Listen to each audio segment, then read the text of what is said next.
Hi, welcome back to the Break Free podcast with Rachel. And I am so excited to have Leah Barrett here with me today. She is a huge inspiration in my life. She probably doesn't know how much of an inspiration she is in my life, but she hired me. Okay. I don't know what year was that? I know. I was actually just trying to think about that. It must have been like 2011, 12, I think. Okay. Someplace in there. Okay. Yeah. So she was the owner of Become Fit. And I will have to say, I would argue anybody, it was the most beautiful cycling studio in Fort Collins. It was this door that opened up to the mountains. I mean, like glass garage door. Mm-hmm. Yeah. Yep. And I was so lucky to be able to teach cycling in there. And working with Leah and in her vision and what she had created there. And really, the story that she's going to share probably starts somewhere around there. Yep. And so I'm excited for you to hear that. But this woman is just pure strength. And I want you to listen to every word that she has to share today. So I'm going to let her go ahead and tell you a little bit about her. And then we'll talk all about breaking free. So. Oh, wow. Thank you for that introduction. Yeah. So I will pick up where Rachel left off, because actually when I tell my story, I don't talk about that part very much. And I think it might be salient. Well, first of all, my background. I am a licensed clinical social worker, which is a mental health counselor. I'm a certified personal trainer, and I'm a master's level nutritionist. So what Rachel's talking about is in my early 40s, I had this vision of trying to bring all those things together. And so I opened up kind of one of the very first fitness studios. I mean, they're everywhere now in Fort Collins, but I think I was kind of ahead of the curve. It was. Yeah. And so my love is cycling. And I like yoga. I was dabbling in that. So I had this vision of opening up a spinning and yoga studio called Become Fit. And I was also doing some nutrition counseling and some stress management things. So yeah, and then I hired Rachel. Mm-hmm. Shortly after that, though, within the probably next year and a half, I sold Become Fit for a variety of reasons. And that was a very hard decision for me, but I decided it was time for a new chapter in my life. I was excited to look to the future. I was actually going through a divorce and in a brand new relationship and feeling really hopeful. And lo and behold, I was diagnosed with advanced ovarian cancer at the age of 46. So my life just came to a screeching halt, and I was in that shock and denial and disbelief stage that I think most of us who've ever been diagnosed with cancer experience. So I had to take a left turn in my life. And instead of feeling like this next chapter that I was choosing was something that I was embracing, I actually had to sit with this off-ramp thing that happened to me. So I went through a year and a half of treatment, really, really hard. And during that time, I found out I tested positive for the BRCA1 gene, which is the BRCA gene. My oncologist suggested that I get tested because I was so young for ovarian cancer, because cancer does not run in my family. Sure enough, I was positive for that gene. And it increases your risk of developing breast cancer to about 80% in your lifetime, and ovarian cancer about 50% in your lifetime. So I thought, I don't want to get breast cancer. So after I finished ovarian cancer treatment, I made this decision, like 6 weeks after I finished ovarian cancer treatment, I made the decision to have a prophylactic double mastectomy, which is having the mastectomy before you develop cancer to reduce your risk of getting cancer from 80% in my case to like 2%. And I felt very freed, and I felt empowered in that decision. And I, again, was excited about this now chapter in my life. So I dove back into fitness, my own sense of rehab, and coming back into private practice as a therapist. Within a couple of years of that double mastectomy to reduce my risk of breast cancer, I developed breast cancer anyway. I don't even know what to tell you about that. Everyone in the oncology field was shocked, because it is really designed to say, feel pretty guaranteed you're not going to get breast cancer. But I soon learned there are no guarantees in life. So in the spring of 2017, I started treatment for stage 3 breast cancer. And that took about a year and a half. So I finished that treatment in 2018. And within a year of that, very recently, as a matter of fact, this past October of 2019, I found out that my ovarian cancer recurred. So I just finished treatment for that. As a matter of fact, I was telling Rachel, I just started going back to work. And that is my story, at least the logistics of my story. And I think what we're here to talk about is how I'm managing that, right? And what I've learned from that and the concept of breaking free, right? Yeah. I would love to hear what break free means to you. Yeah. Well, I've been thinking about that, getting ready to speak with Rachel. With respect to my story and learning to live with cancer and the uncertainty of life and the constraints that treatment places on you, me, especially coming from a place of health and wellness and fitness and identifying myself as an athlete, I have really learned to not let cancer and the treatment shackle me or inform my life.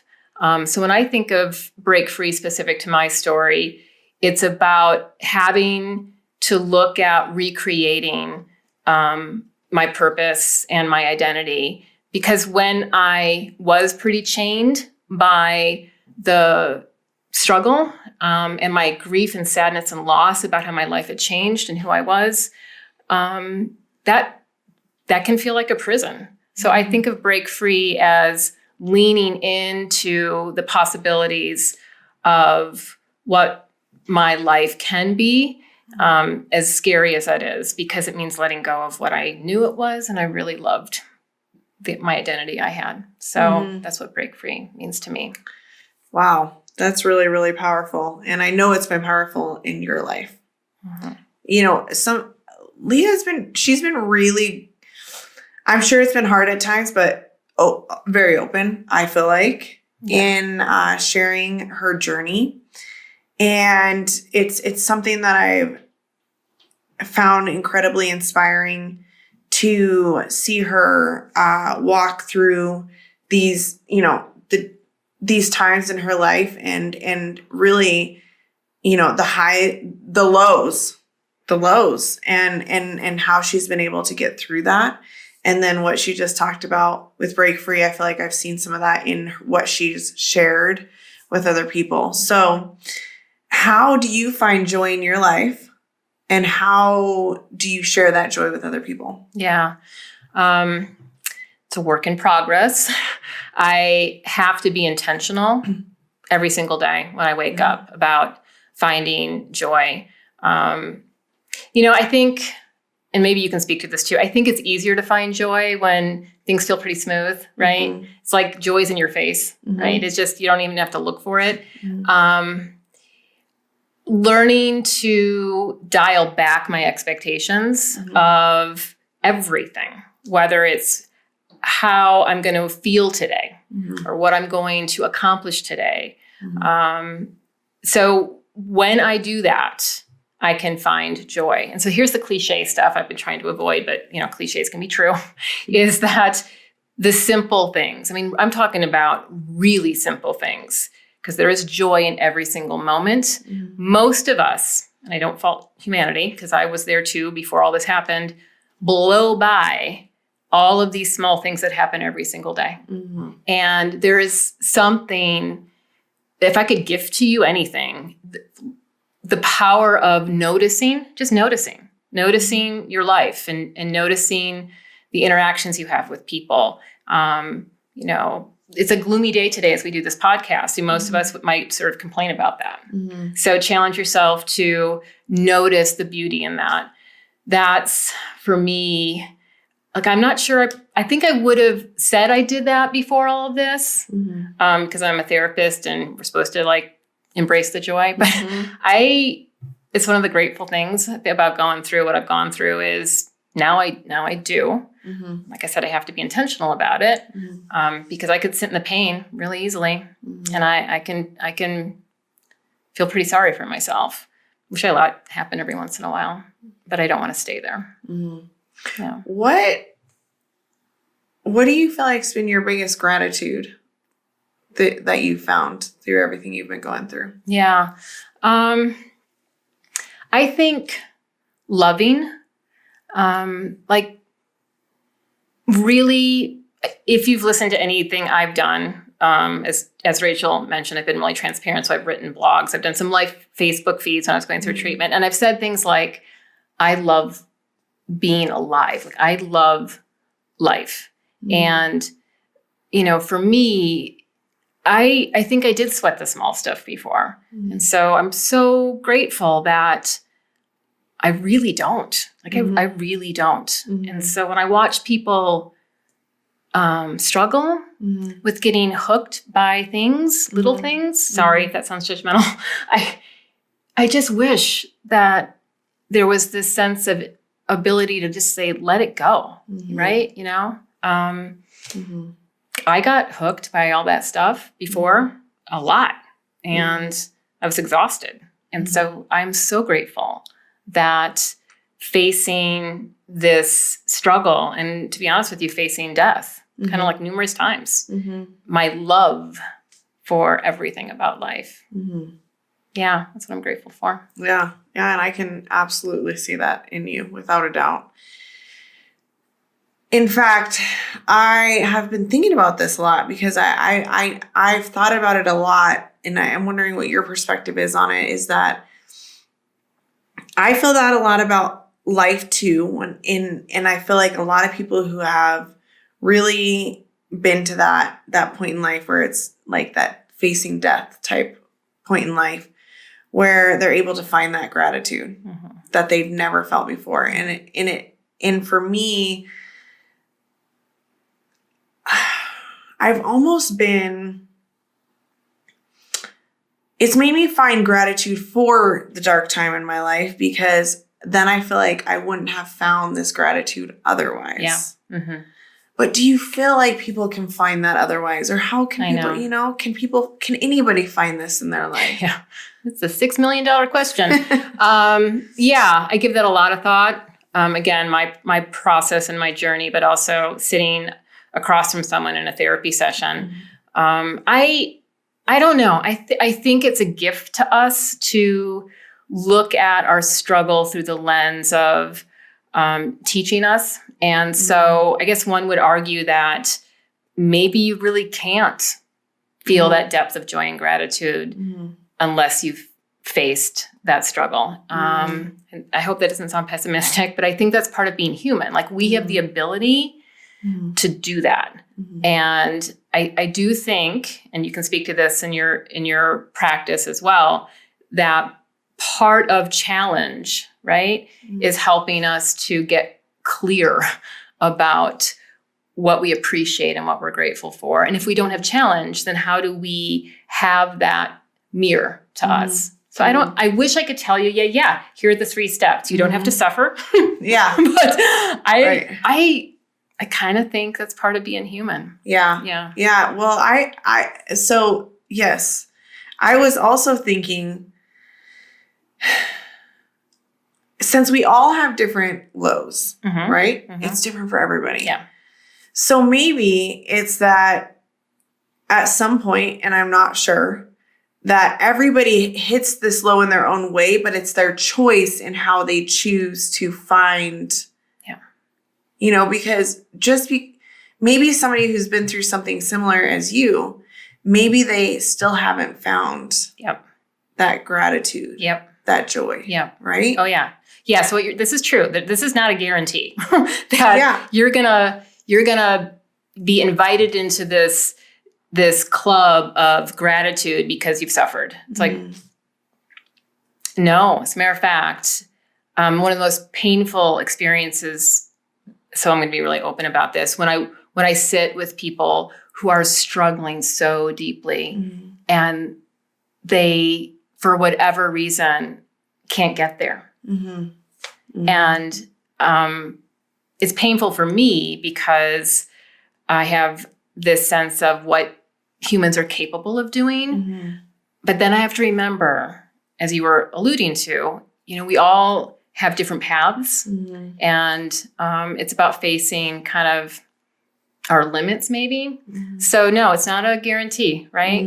Because we both probably have stories of people we've worked with or know that clearly will say, I'm suffering. I'm at my low. And no matter how much encouragement or mirroring we do, they're not at a place where they're able to look at the opportunity and find that joy and gratitude. Yeah.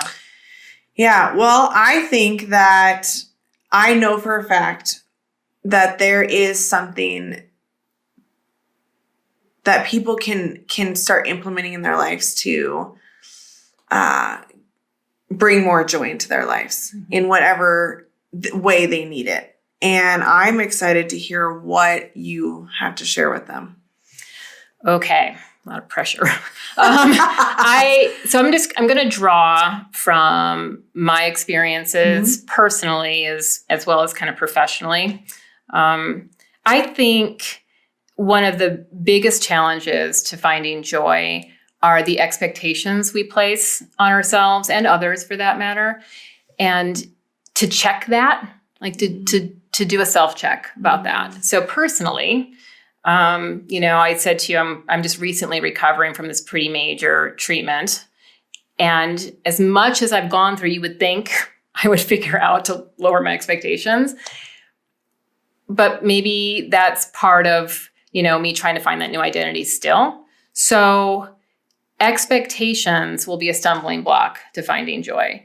So it's part of, again, living in this moment, noticing what's going up here in the mind, what that self-dialogue is about what you think should be happening, however you show up, or how this, relationship should go, or how this day should go, and really saying, that's made up. I just made that up. It's an expectation. So first you have to notice that dialogue and be able to say, okay, I'm just going to accept what's coming at me. At least then there's the opportunity to feel joyful.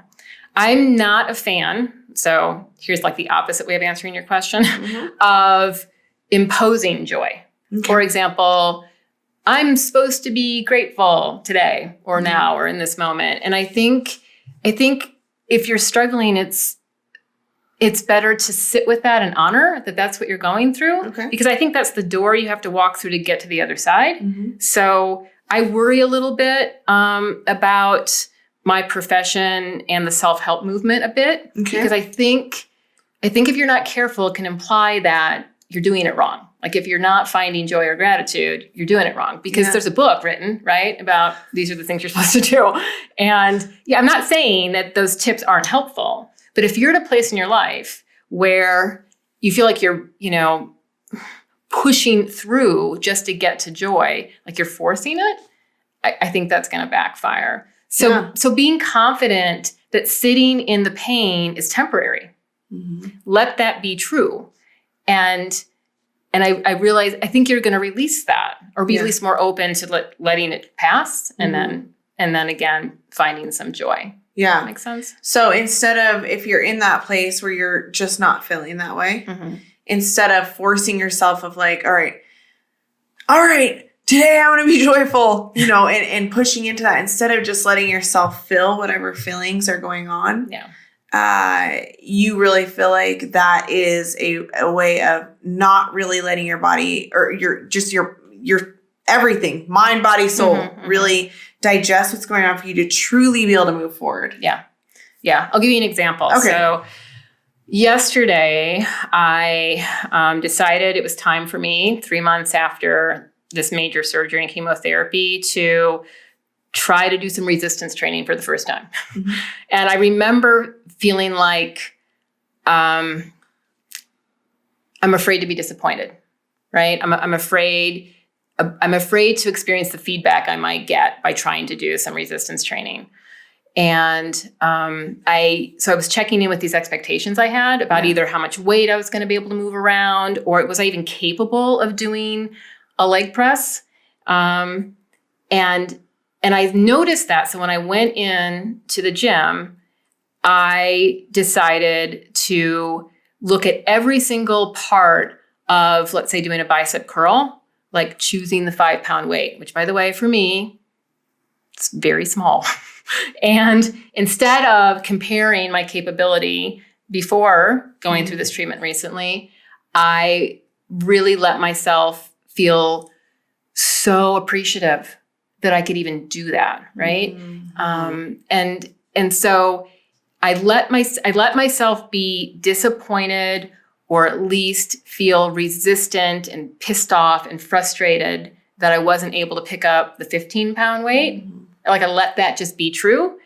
And then I was able to say, I'm grieving that. I'm sad about that. And what can I do? So that's a little bit about what I mean. Yeah. Like, I didn't go into the gym. Great. I didn't go into the gym saying, yay, I'm ready to do this. I went into the gym with trepidation, anxiety. I'm really frustrated with where I'm at now in my recovery. That's my stuff. But I had to sit with that. I had to let that just pass. Yes. That was an incredible example. I totally understand. Yeah. And I think that's something that we often, in some of the self-help stuff that's going on right now, although so amazing, we forget that it's okay to feel bad about something for a little bit. It's okay to feel those feelings. It's okay. There's nothing wrong with that. Yeah. And so I think a lot of the time we're like, people take it as, well, it's not okay that I don't feel joyful right now. Yeah. No, it's okay that you don't. Yeah. Or this idea that I'm supposed to have positivity all the time. And so if I have these doubts or negativity, then something's wrong with you. Right. I'm not good at this. Yeah, right? Totally. Yeah. All right. What else?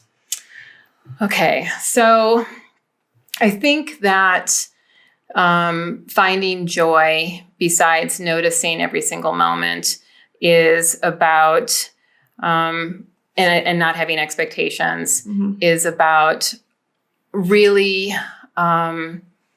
showing up authentically. And again, I think we use that phrase a lot. I mean, for example, and bless Brene Brown, because I do love her, and she's a licensed clinical social worker, and she's done research on vulnerability. But I feel like we talk a lot about vulnerability, but we struggle doing it, right?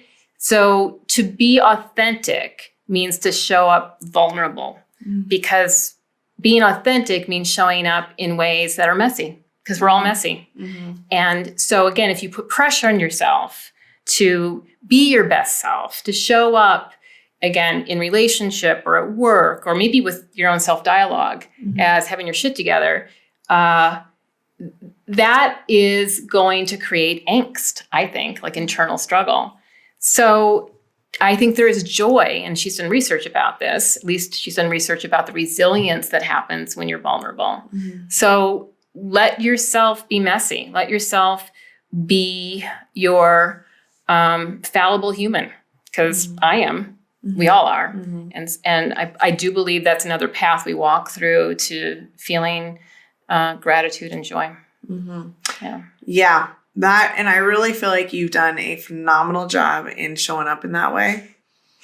Not easy, by the way. Every single time I do it, it's like, I'm sure it's not. But you really have. And I think it's given a really authentic look into what it's like to go through what you've been going through, of seeing the dark days, the struggle. I remember a post you made where you said, I think it was this last time that you found out, saying of, man, basically thoughts that you've had of like, I don't know if I'd rather die or go through this again. Yeah, for sure.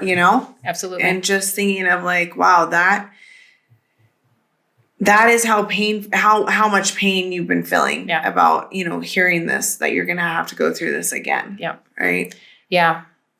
Yeah. And that was, yes, I did share that. And I remember this moment of hesitation about being that real about it, because I was afraid people would perceive my wonderment about going through treatment again as giving up or failing. And I just wanted to share that I think any one of us who's faced something really, really hard, maybe not death, but, attempting something that they were so afraid to do, to have this heart to heart to say, maybe I don't want to. And maybe that's okay, right? Maybe I can be gentle with myself. And I think in this particular culture, our Western culture, there's a big movement of, if you just try hard enough, rah, rah. So if you have any feelings that you're not doing that, it's hard not to feel like you have failed. So I put myself out there and said, this is how I'm feeling. I don't feel like if I make this decision to not go through treatment, I've given up. I feel like I'm listening to the demons in the dark side, and I need to give them a voice. And so, that was my very vulnerable, authentic moment. And I've had actually many of those since going through treatment because it's been really, really, really hard. And I've had thoughts of, maybe I made a mistake. Maybe I shouldn't have done this. Maybe I should have let nature take its course, so to say. But again, especially in the work of cancer or the field of cancer, there's a lot of metaphors around fighting and being a warrior. And I thought, is that the opposite of being a warrior if I decide, And I sort of didn't want to have that label. But then I thought, I don't have to look at it like that, right? Yeah. So I think that everything that you just shared and your, of how you can bring joy in your life and then really feeling your feelings and just everything you just shared, I feel like it just plays into that perfectly of what you already just shared. But also I just want to say that I feel like a lot of people are really this is really going to hit home for them because I feel like people, they think if they share things like you're talking about, people will think, oh my gosh, she's not strong. She's just talking about warrior, these things. But the truth is that Leah is by far one of the strongest women I have ever met. And I mean, that has never, ever changed with her sharing the hard times that she's been going through and her authentic voice of thoughts that have gone through her head. My thoughts of her have never changed in how strong of a person that I think that she is. If anything, it's made me think that even more that, she's had those feelings. She's sat with those feelings and she's been able to rise again. But it doesn't mean that there hasn't been times where she has felt those things. So if you are feeling those things in life, if you felt those things in life, it doesn't mean that you're not strong. It doesn't mean that you're not doing the right things. It means you're human. Yeah. And making that okay. It's okay. Yeah. It is. And wow, thank you. Thank you. You guys, when I said I was honored to have her, I am incredibly honored. I want to go back to when we were talking before, about going through hard times and being able to find the joy, and can other people find the joy if they haven't been through that? And then talking about how, everybody's lows are at a different spot. Yeah. And talking about, really it's a choice. At the end of the day, what we ended up saying is it's a choice on. Do you feel like that's where we brought it? Is that it's a choice? Yeah. And so I just want to bring it back to that. That's why I asked her to start sharing some of these things that you can bring into your life, some of these tips that you can bring into your life. Because I just don't want you to be stuck with, okay, if I haven't hit rock bottom and almost at death, I'll never be able to have that. I don't want you to be left with that. Yeah, that's not my message either. I want you to realize that where we went with that is that really anybody can find it, and there's different ways of getting there. Yeah. So do you have anything else that you want to share in the tips? I think I'll just add, because that's a great concept. I tend to say this to clients, especially as Rachel said, clearly, I've been really transparent about what I'm going through. I'm doing it right now. So my clients in private practice as a therapist, will often say to me, my suffering, my pain, my struggle doesn't compare to yours, so therefore it doesn't matter. And so I like to remind everyone, as Rachel was saying, is I don't rank suffering. Let's not rank it, right? Like mine matters. Yes. Yours doesn't. Because again, that's going to minimize your experience. So yeah, I think that the challenge is to have this, come to Jesus moment with yourself about your pain and respect and honor it, whatever it is, right? It doesn't have to be you were diagnosed with cancer 3 times. That's not the takeaway from this podcast. Right. It is, if you are suffering, be honest about that with yourself. And then, yes, sitting with it, looking for opportunity for joy and gratitude. Yeah. Yeah. I'm so happy you said that. Because I think that happens a lot. I've even had different friends share with me of, well, I don't have a story like yours. So, I don't, that comparison, you know? So I'm really happy that you shared that. Okay. What is your favorite book? I'm just going to share what I'm reading right now, or I just started. It is, I'm going to slaughter her last name, Lori Gottlieb, I think she wrote, Maybe You Should Talk to Somebody. So this is a therapist. And again, I haven't started it yet. I'm about to. It's on my coffee table. This is a therapist sharing intimate experiences of her work with clients going through these things we're talking about. And also her experience of being in her own therapy. Okay. And so I'm excited to read it because I can probably identify with some of this. Plus, I really dig stories of resilience. Yeah. So that's what I'm reading right now. And again, I probably slaughtered her last name, but maybe you should talk to somebody if you want to look that up. Maybe you should talk to somebody. Yeah. Okay, perfect. Yeah. Let's see. What's your favorite quote? Let that shit go. Love it. Let that shit go. There we go. Yeah. All right. Let's see. What is something in life right now that you're really looking forward to? Yeah. This is in the same vein of our conversation today. I'm really looking forward to how I figure out this next chapter, right? Like every little piece of it. And again, I am excited to see how I show up in the world, like how this latest cancer and treatment experience has changed me. Because I can set intention, but boy, a lot of it is just, again, it's going to come at me and how I choose to be with it.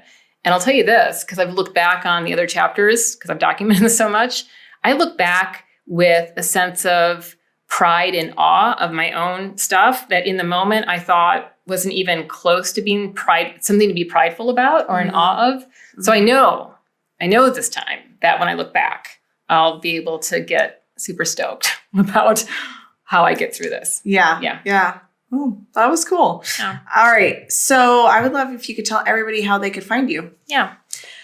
I have a website. It's leahbarrett.com, LeahBarrett.com. So at that website, you can actually tap into my blogs. I've got 2 blogs. The more active blog is my cancer blog. I also have a blog called Find the Good. It's a little bit of my tagline about my philosophy of being a therapist. You can also there find my contact information, phone number and email.